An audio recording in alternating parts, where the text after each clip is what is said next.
Crohn's disease एक ऐसी condition जो लगभग हर 150 में से एक व्यक्ति को अफेक्ट करती है।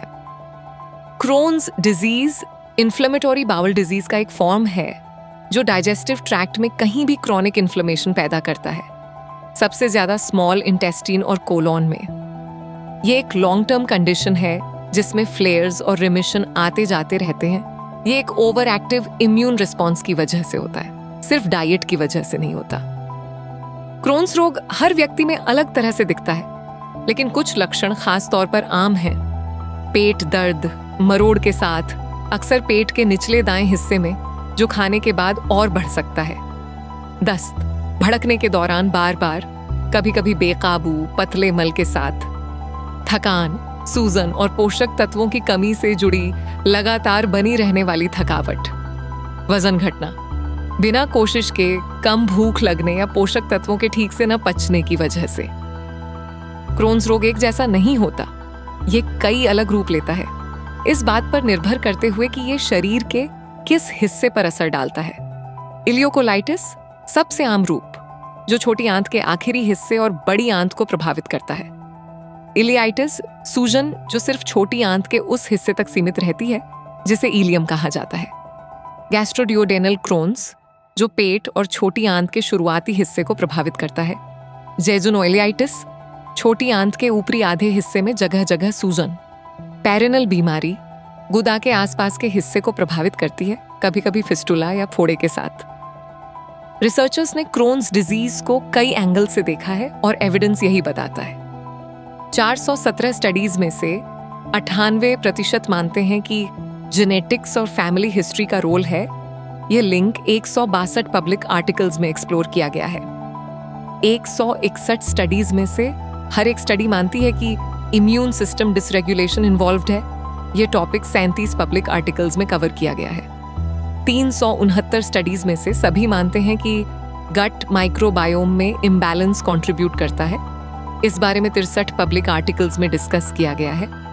188 स्टडीज में से सभी मानते हैं कि डाइट और एनवायरमेंटल फैक्टर्स मैटर करते हैं। ये कनेक्शन 113 पब्लिक आर्टिकल्स में एग्जामिन किया गया है।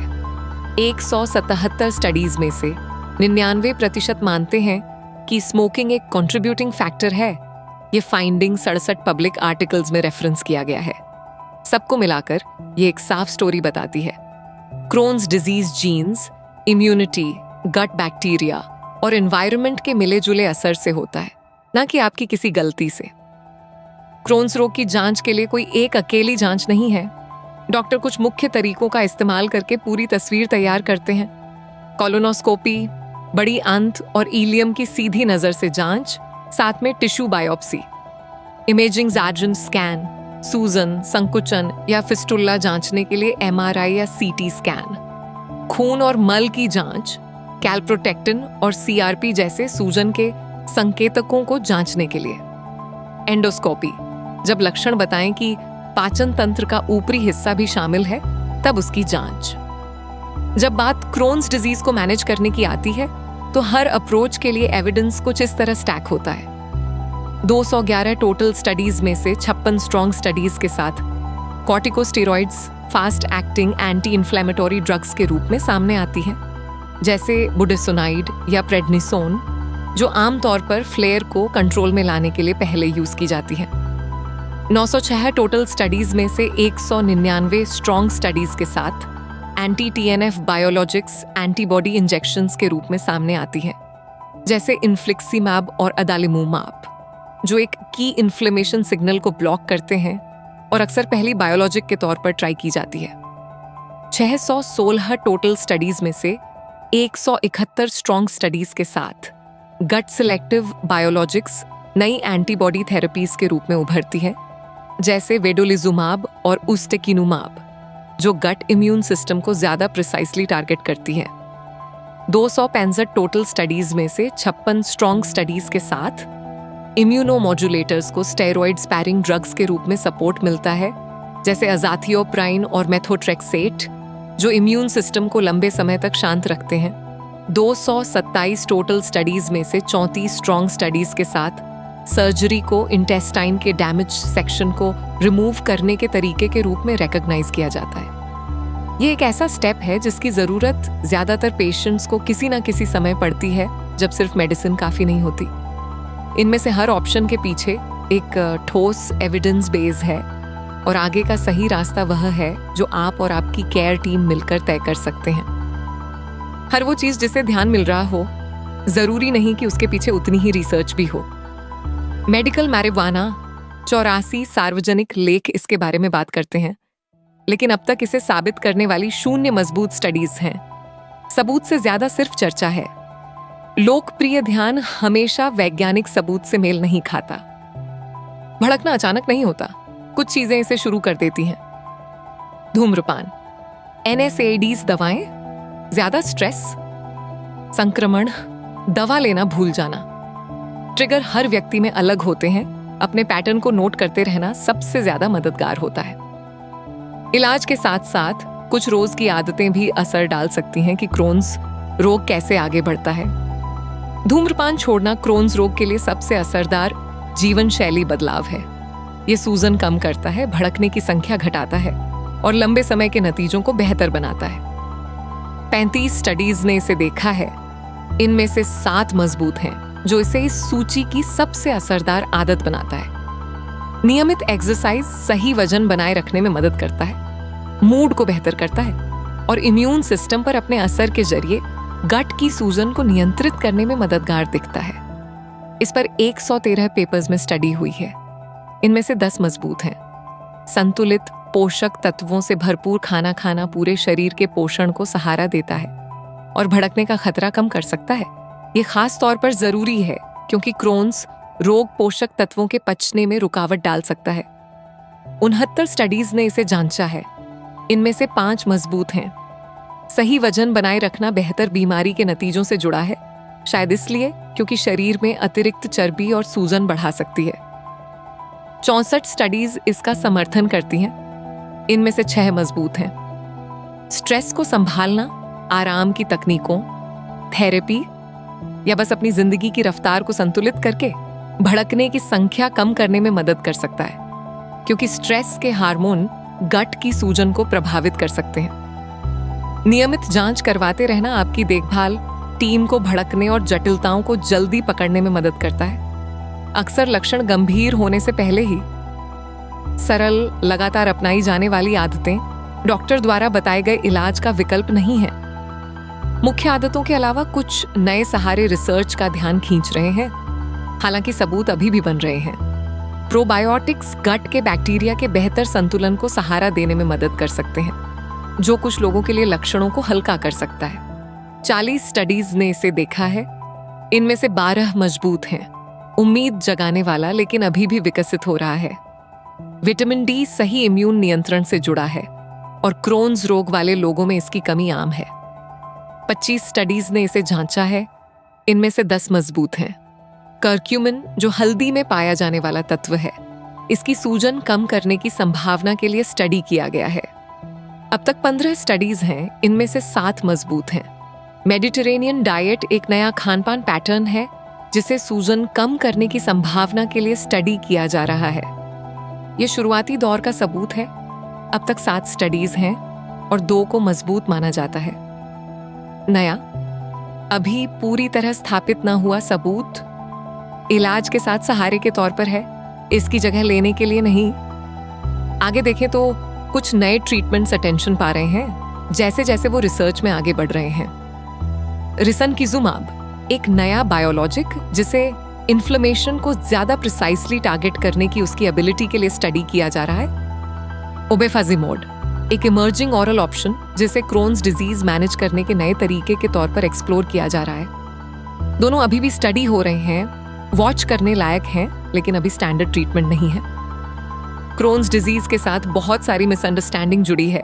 चलिए कुछ बातें क्लियर करते हैं। माइथ, क्रोन्स सिर्फ डाइट की वजह से होता है। फैक्ट, ये इम्यून, जेनेटिक और एनवायरमेंटल फैक्टर्स की वजह से होता है। डाइट इसे कॉज नहीं करती, हालांकि ये सिम्टम्स को अफेक्ट कर सकती है। मिथ, ये अल्सरेटिव कोलाइटिस जैसा ही है। फैक्ट, दोनों IBD के फॉर्म्स हैं, लेकिन क्रोन्स डाइजेस्टिव ट्रैक्ट के किसी भी हिस्से को अफेक्ट कर सकता है, सिर्फ कोलन को नहीं। मिथ, सर्जरी क्रोन्स को क्योर कर देती है। फैक्ट, सर्जरी कॉम्प्लिकेशंस को ट्रीट कर सकती है, लेकिन डिजीज गट में कहीं और फिर से रिटर्न कर सकता है। क्रोन्स डिजीज के पीछे रिसर्च बेस काफी सब्सटैंशियल है। लगभग 19,000 साइंटिफिक स्टडीज, इनमें से 9,000 से ज्यादा क्लिनिकल स्टडीज और 541 randomised controlled trials. Crohn's disease पर रिसर्च 2010 से लगातार बढ़ी है। लगभग 800 स्टडीज प्रतिवर्ष से बढ़कर 2025 तक 1,700 से भी ज्यादा हो गई है। इस दौरान फोकस भी शिफ्ट हुआ है 2012 में आदलिम्यूमाब और इन्फ्लिक्सीमैब से, 2018 में वेडोलिजुमाब और मेडिकल मैरिजुआना की तरफ, 2022 में फिर से यूस्टेकिनुमाब और वेडोलिजुमाब की तरफ, और अब 2026 की तरफ बढ़ते हुए स्काईराइजी और उपेडासिटिनिब जैसे नए ऑप्शंस की तरफ। उस आखिरी साल में एक तेज गिरावट दिखती है, लेकिन ये डेटा का एक पार्शियल ईयर है जो अभी भी कलेक्ट हो रहा है। रिसर्च एक्टिविटी में असली गिरावट नहीं है। तो लोग असल में क्रोन्स के साथ जीने के बारे में क्या कहते हैं? स्टडीज से आगे बढ़कर flyer BI prism social media पर हो रही बड़ी बातचीत को सुनता है और इसने 1,15,000 से ज्यादा रियल मेंशंस सामने निकाले। यहाँ ऑनेस्ट पिक्चर है। लगभग 32,000 मेंशन साफ तौर पर पॉजिटिव हैं, यानी कुछ ऐसा जिससे सच में राहत मिली। सबसे बड़ा हिस्सा 60,000 से ज्यादा न्यूट्रल है। लोग नोट्स कंपेयर कर रहे हैं और सवाल पूछ रहे हैं, और सिर्फ 20,000 से थोड़ा ऊपर नेगेटिव हैं, फ्लेयर्स और सेटबैक्स की बातें। चलिए थोड़ा ठहर कर देखते हैं कि अच्छे रिपोर्ट्स असल में किस तरफ जाते हैं, एक एक अप्रोच करके। सबसे ज्यादा चर्चा में रहने वाली जीत काफी बड़े अंतर से इन्फ्लिक्सीमैब है, लगभग 4,000 पॉजिटिव मेंशंस।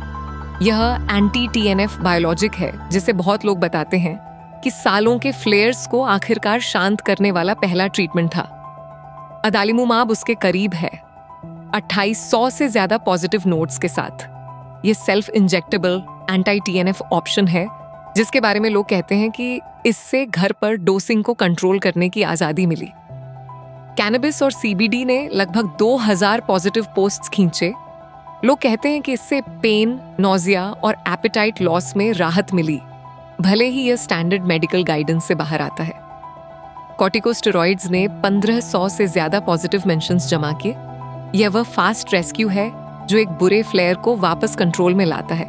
हालांकि ज्यादातर लोग तभी राहत महसूस करते हैं जब इसे धीरे धीरे टेपर कर पाते हैं। उस्टेकिनुमाब, जो एक नया बायोलॉजिक है और अलग इम्यून सिग्नल को टारगेट करता है, उसने 1,000 से ज्यादा पॉजिटिव पोस्ट्स खींचे।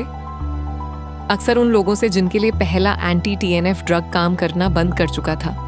और मिसालमीन, जो पुराना 5-ASA ऑप्शन है, 800 से ज्यादा पॉजिटिव मेंशंस के साथ टॉप अप्रोचेस में शामिल हुआ, ज्यादातर माइल्डर केसेस से। लेकिन सब कुछ अच्छी खबर नहीं है। जब हम निराशाओं को फॉलो करते हैं तो एक थीम बाकी सबसे ऊपर उठकर सामने आता है। 10,000 से ज्यादा सिग्नल्स एक कड़वी सच्चाई की तरफ इशारा करते हैं। उनके लिए ट्रीटमेंट ने बस काम ही नहीं किया और तलाश जारी रही। 3,500 से ज्यादा लोगों ने धीमी रफ्तार की बात की।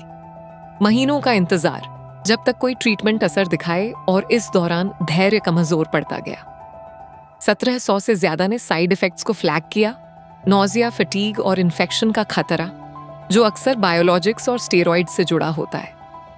500 से ज्यादा ने ऐसी तेज रिएक्शंस बताई जिनकी वजह से उन्हें ट्रीटमेंट पूरी तरह बंद करना पड़ा, और लगभग 270 ने सेफ्टी को लेकर चिंता जताई, ज्यादातर लॉन्ग टर्म इम्यून सप्रेशन और इन पावरफुल ड्रग्स से इन्फेक्शन के खतरे को लेकर। एक बात याद रखने लायक है जब हम यहाँ से आगे बढ़ते हैं। अभी जो कुछ भी आपने देखा वह लोगों का अपने पर्सनल एक्सपीरियंस से बताया गया है, रियल वर्ल्ड सेंटिमेंट, जिसे फ्लायर BI प्रिज्म ने इकट्ठा किया है। ये दिखाता है कि क्या ट्राई किया जा रहा है, किससे राहत मिल रही है और लोग कहाँ स्ट्रगल कर रहे हैं। लेकिन ये बातचीत का एक सिग्नल है, ये क्लिनिकल प्रूफ नहीं है कि किसी एक व्यक्ति के लिए क्या काम करेगा। क्रोन्स डिजीज कॉम्प्लेक्स है, लेकिन रिसर्च लगातार आगे बढ़ रही है।